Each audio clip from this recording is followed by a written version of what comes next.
that if you want to learn the history of a place, there's three ways to do it. One is to read books. I've got a lot of books here. One is to actually go to where the history happened, to the museums, and we have fabulous ones.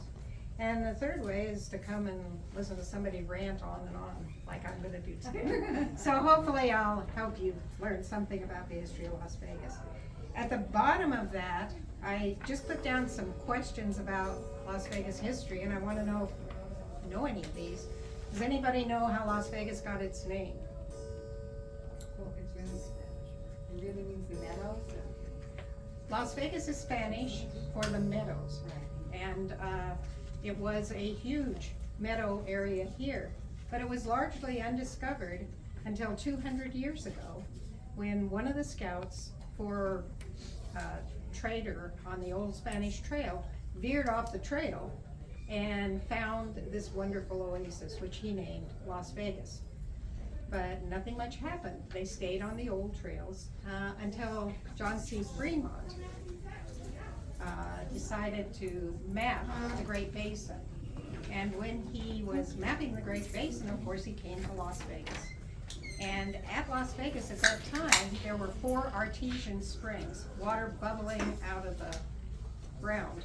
And he said that the springs shot as high as a man on horseback. So think about that. Those springs were like Bellagio or something. Anyway, when he put the map out, a lot of people started coming through Las Vegas. In fact, so many people were coming through Las Vegas that it became a dangerous trail. And so in 1855, Brigham Young sent 30 men under Bringhurst to come to Las Vegas with 3 goals. Number 1, to build a fort. Number 2, to do missionary work with the Paiute Indians. And number 3, to investigate the lead mine at Potosi to see if it would be good for making bullets, because he was worried about defending Salt Lake City. So Mr. Bringhurst came and he built the fort, and the fort's beautiful, and it's there. It's on Las Vegas Boulevard in Washington. He wasn't so lucky on the other 2. He could never convince the Paiutes that they wanted to join the church. And when he went up to Potosi, he found the lead, but it was hard to smelt, and so he gave up. What made it hard to smelt was it was full of silver. And later, Mount Potosi Mine became a very big silver mine in the area. But because Bringhurst failed, Brigham Young called him home. And the fort remained where it was until Octavius Gas came along. And Octavius Gas claimed the fort, turned it into his ranch, and he filed water rights on Las Vegas Springs. And you guys know that Las Vegas Springs is 2 blocks from here at the Springs Preserve. That's where the water was. Anyway, Octavius owed money. He owed it to Mr. Stewart, and Mr. Stewart foreclosed on him. And if you look down here, you find out why the fort was the first building. And then it says, why was a woman the most powerful person in Las Vegas in 1900? And it's a story of 3 murders. Helen Stewart was Archibald Stewart's wife, and she came with her 3 small children, about 1880, and they were doing good. And then Mr. Stewart heard that the Kyle brothers at the Kyle Ranch were saying mean things about his wife. So he got on his horse, took his gun, and went down to the Kyle Ranch. 2 hours later, someone arrived at the Stewart Ranch and said, Mrs. Stewart, get a wagon, come get your husband, he's dead. So she got the wagon, went down, picked up her husband. Now, of course, the nearest sheriff was in Pioche, which is 230 miles away. So by the time they'd gotten the sheriff come figure out what happened to Mr. Stewart, the Kyle brothers said, oh, it was a ranch hand and he's gone. Case closed. So Helen went back. Now, we think that the Kyles probably thought this little diminutive lady would just take her kids and leave. They didn't know Helen. Helen was a powerful woman. She sent for her father. She developed the Las Vegas Ranch into a very prosperous place. She became the most prominent person in Southern Nevada dealing with the mines. And with every extra penny she had, she bought land until she owned most of the Las Vegas Valley. Now, I said there were 3 murders, right? In 1900, someone was going by the Kyle Ranch and they noticed one of the Kyles dead in the front yard, and they went over and the other Kyle was dead in the house. So, once again, called the sheriff. By the time he got there, he looked around and he said, I don't know, looks to me like a murder-suicide. Okay. So it was deemed a murder-suicide and the Kyles were buried. Now, this is 16 years after Mr. Stewart was killed. His 2 sons now are in their 20s. Was it murder-revenge? Anyway, who will know? Well, in 1975, 75 years later, 2 professors at UNLV decided they would do a forensic analysis. So they exhumed the bodies of the Kyles. Wasn't a murder-suicide. Too many bullets, too many different guns. Somebody had killed the Kyles. But we don't know who because nobody was around 75 years later. So that's the story of Helen and the 3 murders. What caused the auction? Senator Clark was building a railroad from San Pedro to Salt Lake. It was coming through Las Vegas. What's the hole? Water hole 25. Water hole 25. He needed the water because they were steam engines. So he needed to buy the land. He approached Helen, who had all the land and the water, and he offered to buy it, and she sold it to him for $55,000. She did well, and then she moved into what became Las Vegas. The auction was because Senator Clark knew he had to have a little town to support the railroad stuff.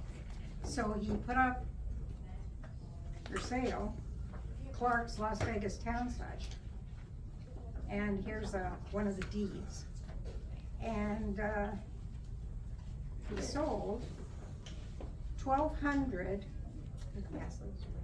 he sold 1,200 lots for $265,000 in Las Vegas town site. So that's how Las Vegas started, and that's what the auction was about. Now this is a audience participation. Does anybody know the 3 federal government programs that caused the growth of Las Vegas to spout? Anybody know one of them? Yes. The dam? Of course, the dam was a big deal. Brought a lot of people to Southern Nevada. They had to have services, they came to Las Vegas. Anything else? Yeah, the test site. And there's a guy who's been at the test site. Anyway, the test site brought a lot of people to Las Vegas, a lot of tourists, a lot of new residents. They were a different kind of resident. It really caused Las Vegas to boom. But in between, in the 40s, the US government established an airfield out by Nellis, and it was an aerial training field. And they brought in 4,000 young men, trained them, brought in another 4,000. Those people, were here in Las Vegas. A lot of them moved back. So those are the 3. And then name 5 men who greatly influenced Las Vegas. It could be anybody. Anybody got an idea of one? Bugsy Siegel, of course. Any others? Think about the people now. And Steve Wynn. Steve Wynn, of course. Entertainers? Howard Hughes. Sinatra. What about Liberace? What about Siegfried and Roy? Yeah, all of those people influenced the growth of Las Vegas. But if you take a look at your timeline now, we'll just kind of go through it. You can read for yourself. I'm just going to give you some highlights. The interesting thing is about Las Vegas, makes it special. 1900, the population was 22. Those were the Stewarts and the Kyles. All right, today, 3 million plus.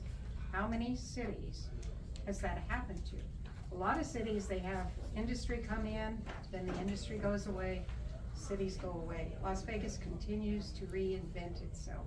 and grow and grow and grow.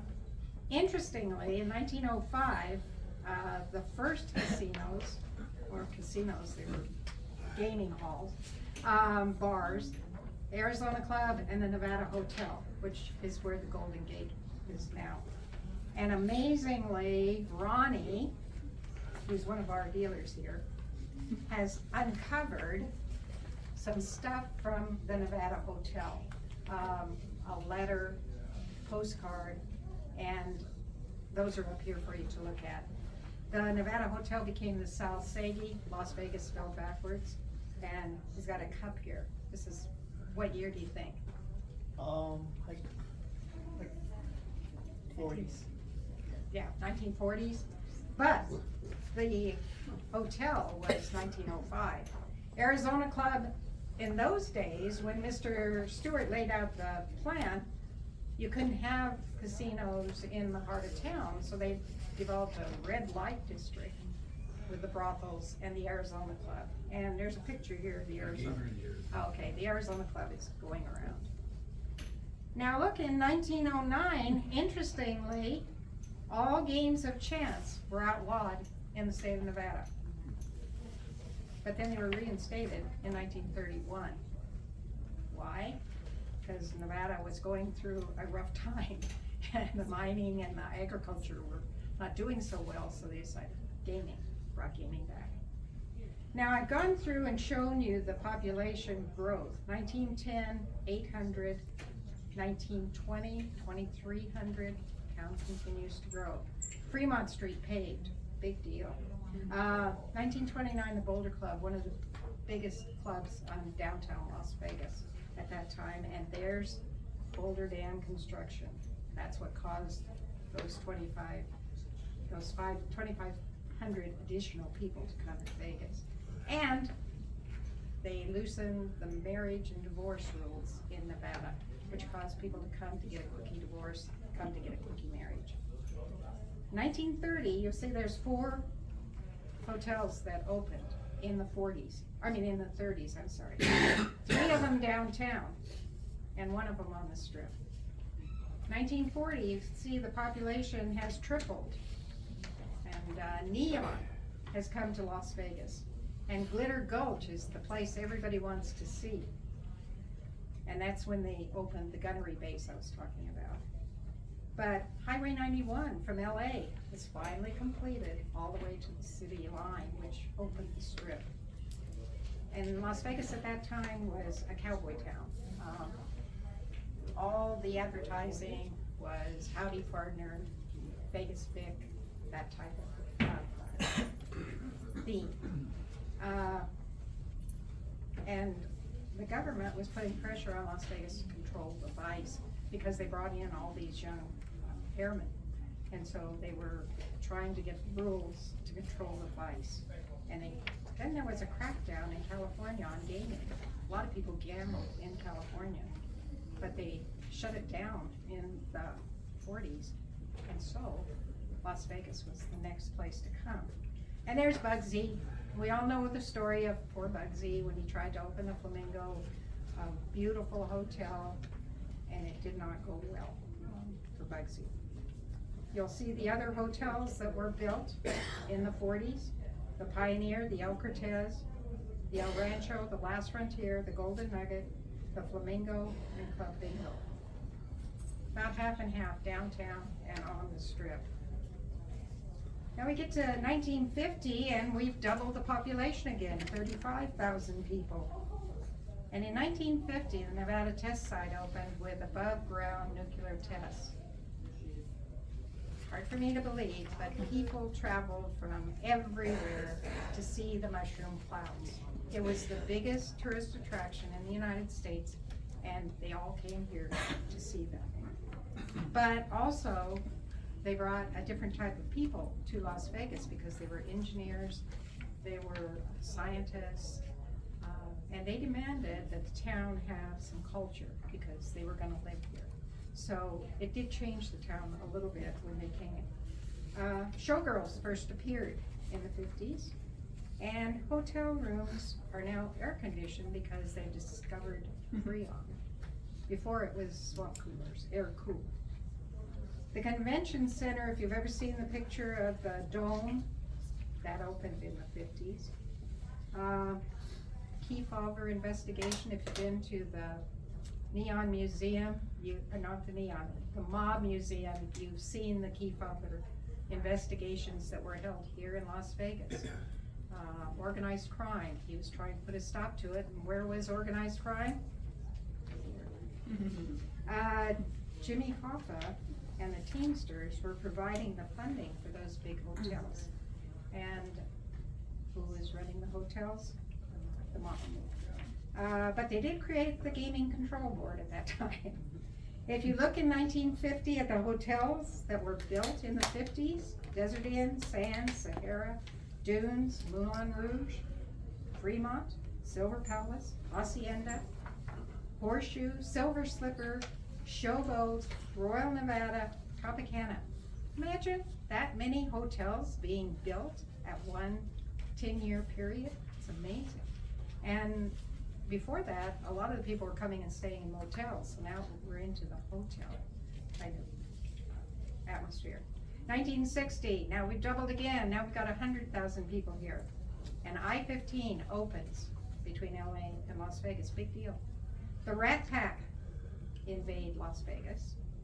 And then Howard Hughes came along and bought 6 casinos. Why did he do that? In some of the books that I've read, the Players and this one especially, it talks about how America Incorporated bought out Murder Incorporated to win control of the casino business. But I don't think he had that in mind. I believe he hated nuclear testing, and they were still testing at the Nevada test site. And apparently from some of the people around him, he thought if he controlled gaming and ranching and mining, and he bought all of those things, that he would be able to influence the state to get rid of the test. He did. Anyway, 1970, now we're up another 140,000 people. This is incredible, think about it. Video slots are introduced. Before that, they were all mechanical. 1970, that's where they started that.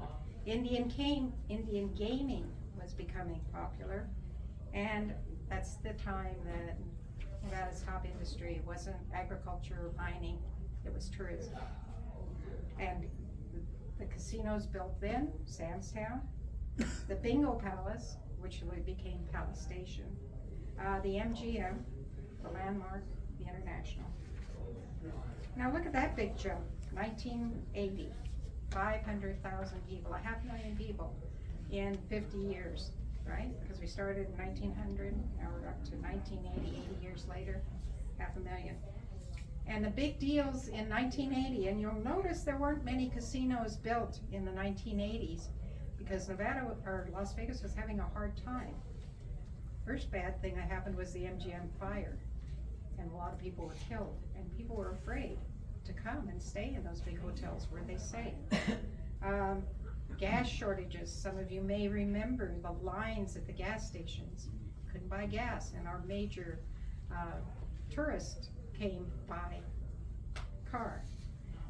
There was a big recession, 1980s, but along came an important person, Steve Wynn. And Steve Wynn had a whole new idea for Las Vegas, extravaganza. And he built the Mirage with the exploding volcanoes, and later he built the Bellagio and Treasure Island, and yeah, he had a new vision for Las Vegas. And those of you who are members of a loyalty program, did you know it started in 1980? There's a collectible for you, maybe those very first loyalty cards. And it didn't start in Las Vegas, it started in Atlantic City, and then it moved to Vegas. And Arizona Charlie's, our neighbor, and the Mirage were the only casinos that opened in the 80s. 90s were up a few, 700,000. And that's when the retirement communities started coming to Las Vegas. People loved Las Vegas. They loved the weather. They loved the inexpensive entertainment they could have there. And a lot of people moved to Vegas. Destination resorts. What's a destination resort? Paris, New York, those were built in that time period, reinventing Las Vegas. And now neighborhood casinos became popular because people living out in the suburbs didn't want to come to town. So they had neighborhood casinos, and in the 90s, you'll see so many neighborhood casinos were built. And the Fremont Experience was put over Fremont Street in the 90s. You got the Rio, the Excalibur, the Luxor, the Stratosphere, Monte Carlo, the Orleans, the New York, the Bellagio, Treasure Island, Mandalay Bay, the Venetian, the Paris, Boulder Station, Sunset Station, and the Fiestas.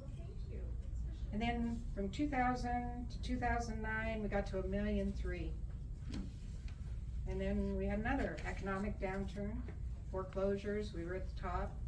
City Center, you may remember that whole discussion about this wonderful city center and how it wasn't gonna be built. But there were some casinos opening in 2000 to 2009. The Palms, Green Valley Ranch, South Point, Red Rock, Aliante, Eastside Cannery, the Plaza, the M, and the Reserve. You'll notice half of those, more than half, are out in the neighborhoods, not on the strip, not downtown. And then up till today, we're at 3 million plus. How'd that happen? In 120 years? We just told you. Anyway, do you have any questions about the history of Las Vegas I can answer?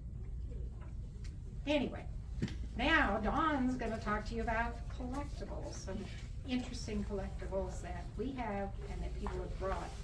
Ronnie, I know I was gonna put you on the spot. This is a fabulous postcard of a store in downtown Las Vegas. And the store was called the Thompson Department Store. This is an incredible find because it didn't last that long. What's the year on this, Ronnie? 1911. 1911, and it's got the Las Vegas postmark. And I don't think it's for sale. It's real collectible. The Salsegi, we talked about the first hotel, and this is from the Salsegi, another very expensive collectible from that time. Don? Sit down, he says. Mary is pretty humble to say that she didn't tell you that the reason that she's here. Why would she be telling you? Well, she was born here, and her mother was born in 1919 in Good Springs, Nevada. Because it snowed and they couldn't get into Vegas. They were on their way to Vegas. So that's what qualifies her to sit and talk about Las Vegas. One of the things is that the majority of items up here, things from Alan and Jane and so forth, these are all in the mall. They're all for sale. You wander through the booths, you can buy this stuff. Here's an interesting item that I've never seen. I got here in '53, but this item here is just a regular candelabra. It feels like silver, but you turn it upside down and it says, courtesy of Caesar's Palace. Did you ever see a candelabra from Caesar's Palace? Wow, I wish it was silver. Wow, it's heavy. Ronnie threw in this sign. These signs put out by the Automobile Club of Southern California were all over. There's a picture of one on the corner of Fremont and Maine, showing you the distances to Pioche and Laughlin, not Laughlin, Needles and all of that. So these were all over the Southwest, very heavy enameled metal, great collectibles, put them in the bar, decoration. One of the most cutest ones is, it said water 15 miles. How about the map? Now this map, Mr. Clark, Senator Clark he was a Montana copper baron. he, commissioned a gentleman by the name of, J.T. McWilliams. And so J.T. McWilliams laid out this original map in May of 1905, just for the auction, the big auction that she showed you about, where we passed it around. And it shows, one of the things that was kind of cute, right here it says a burial plot. Well, when Bunker Brothers was downtown, they had two locations, and they finally moved to the corner of Washington and Las Vegas Boulevard, and they were putting in the upper parking lot, and they ran into all these graves. Well, it's there on the map in 1905, and that was the Stewart family cemetery that everybody forgot about. So this map shows you a whole bunch of things. In the early days, shows the creek coming through. This is before the railroad. 1905, the railroad came through. So here's like Mary said, this was the first hotel in Las Vegas, and it was, at that time, it was called the Nevada Hotel. And one of the things that was interesting is on the second floor, they put in a doorway, but there was no stairs, balcony, so if you opened the door and stepped out, you'd down. That's kind of a weird deal. It's in the picture, I'm not making it up. Books, we got plenty of books. Oh, this one here was the original Las Vegas seal. Now, this was adopted by the city of Las Vegas in 1911. And we brought it just to show that this was what Fremont was talking about up in the Springs Preserve, that he rode his horse up there and the water was right up to his hips. I'm not over, it just came out of this one artesian spring called the Big Spring. There's a great museum there called the Nevada State Museum. Mary and I have been docents there for many years, and they have some fabulous displays about early Las Vegas. How about the robe up here? And gambling. Alan brought in this robe, this is for sale, and I've seen a lot of things, but that's the first time I've seen a hotel giveaway robe to the high rollers. That's a pretty nice item. I was gonna pass around another map. This is 1957, so you can see what Las Vegas looked like in 1957. And you'll notice none of the places where we live are probably on here, but it's a good map. Maps are a great collectible. Now, this was approximately the second hotel on Fremont, located in Fremont in Maine, and it was called the Overland Hotel. And the interesting thing to me is a big free sample room in the head. What does that mean? Were they giving away samples? I think, does anybody have any ideas why it would be called the big free sample room? Well, I'm guessing that it was to attract the people that came in on a train with things to sell, toilets, shovels. This is 1905 again. So they would let you display your goods in a room in this hotel. That's the only thing I can think of. Here was one. When I first came, the City Hall was over by Dula Center, and it was the corner of Bonanza and Las Vegas Boulevard. And then in June of 1973, they moved to the one on Stewart at Las Vegas Boulevard. And I produced this and directed that. I was working as a special project for the mayor. And we did with the help of the Masonics, we put out what they call a cornerstone, and that was, Masonics always started with a corner, and built the whole thing from there. Then, since then, they've moved to maybe Clark and Maine, the new city hall. So, I don't know, you can come up and browse, you could ask questions. The other thing I was gonna ask is, what do you collect? You're here because you wanna know about Vegas collectibles. How many of you collect ashtrays? How about cards? Dice? Postcards. Where's your dice? Oh, this is kinda cute. You really can't see it from there, but I had told this story to Ronnie. My uncle came to Vegas in 1936 from Oklahoma, and he went to work at the Northern Club, which was attached to the Nevada Hotel, the first hotel. Mamie Stoker had the first legal gaming license in the state of Nevada at the Northern Club.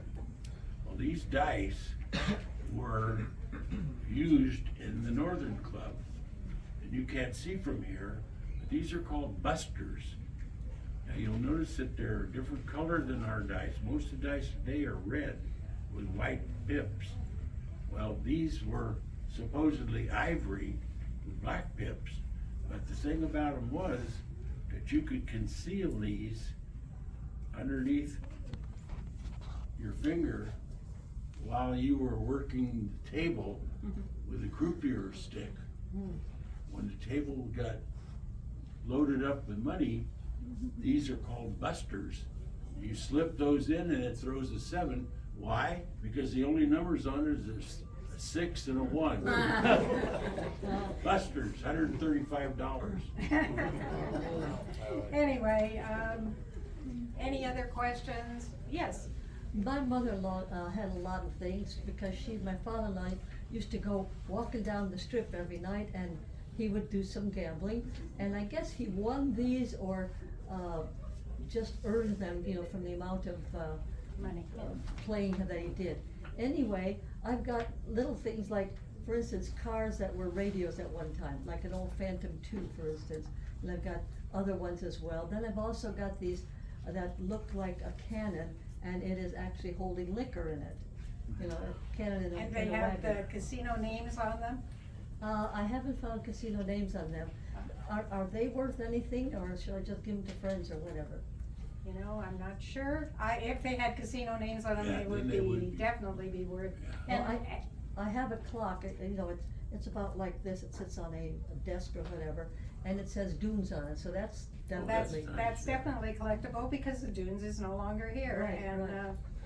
I think if you look at the hotels on your list there, the ones that are gone, the ones that are early hotels, those would be the ones that would be probably more valuable to collect their memorabilia. But there's Eldorado. How many of you, in the old days, Eldorado was a really big deal. And it was in May, and it was a Western, went back to the days of the Western, Las Vegas. And people collect Eldorado buttons, Eldorado memorabilia. There's an example of that. Postcards. Postcards are inexpensive, but wouldn't it be fun to have a postcard from every hotel in Las Vegas, if you could find them? We got people here that have collections of postcards for sale. So I would say, take a look at that. Speaking of this one that Ronnie brought in 1911, I have an interesting story. I started the Las Vegas Postcard Collectors Association about 1972. And it turns out that the very first postcard in existence today is owned by the United States Post Office, on display on Sunset Road. We're the largest city in the United States whose post office is not in the city of Las Vegas. It's not in the city for It's which in the it's county. named. It's out on the other side of the airport. So anyway,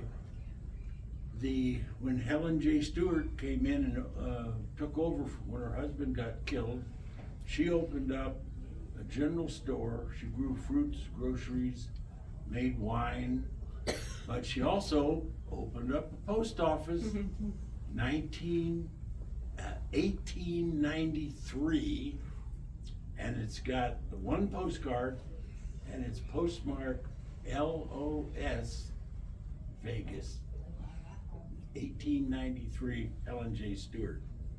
And that's pretty rare. I've had it, but, I mean, I picked it up and looked at it, but, it belongs to the post office itself. Do they have a museum there at that post office? No. You know that the post office is the mob museum. That was the The original Vegas. courthouse, I thought. Right. It's the But there was a post office in the courthouse. Oh, okay. So you'd have to talk to customer relations or write them or something to have them bring it out. Now, I bet you 99% of the people that work there don't know that they have that 1893 Los Vegas postcard. Why does it have that LOS, Los? They misspelled it. Oh. Basically. Oh, Okay. yeah, most people didn't cross the country. The other theory is that there was already a Las Vegas, what state? New Mexico. New Mexico. So some people said that the post office was interested in changing the name of our post office to Las Vegas, so it wouldn't be confused with the one in New Mexico. But it never caught on because Las Vegas means the meadows, and it's female gender Las instead of Los in Spanish. Other thing, when you're thinking about Las Vegas, we've got a lot of mid-century and modern here. Las Vegas is the epitome of the mid-century modern successful city because the 1950, 1960, if you look at your population there, people were moving here. Subdivisions were built with mid-century homes. So our mall's full of mid-century stuff. And I hope you look at that too and think about Las Vegas because that's part of Las Vegas as well. Clothing, we've got people in here that have wonderful vintage clothing that you would have worn when you went to the Sands and saw the Rat Pack. So look around the mall, there's lots to remind you of Las Vegas here. And I hope you enjoyed learning a little bit about them. The other side of the Uh-oh. story, which I forgot, is that all through Nevada, they used these small dice which could be palmed and interchanged with the real dice throughout the game. But there was a gentleman, I doubt he was a gentleman, from Los Angeles, and he was the head of the vice division in Los Angeles. And he got paid off by the people who operated the gaming ships beyond the 3-mile limit. And one of them was called the SS Rex.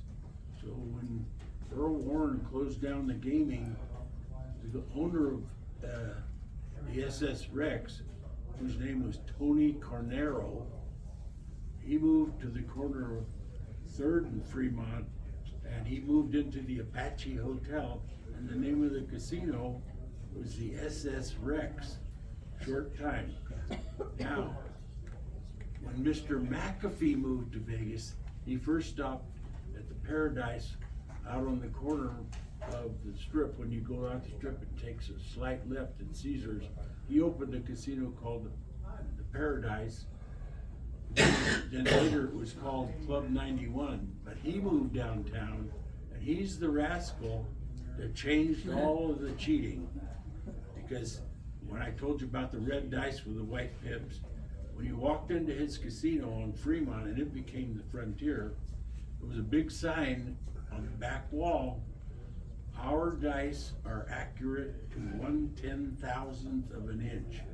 And he put all of the people using these into the position where they had to use the big red dice with the sharp corners and the white pips. So you can chalk legal craps up to Guy McAfee. Anything else? We don't want to keep you here all day. No. We want you to go shopping. But I do want you to come up and take a look at some of these fabulous things. Oh, how about Siegfried and Roy? How many of you saw Siegfried and Roy? Anybody come to Vegas to see Siegfried and Roy? All of my relatives did. This is a book signed, whoops, signed by Oh, there's- Siegfried and Roy. Towels, paper towels. Oh my God. Anyway, we'll She get that spilled the cleaned pop. up. We'll get that cleaned up. There's the rat pack. All right, thank you.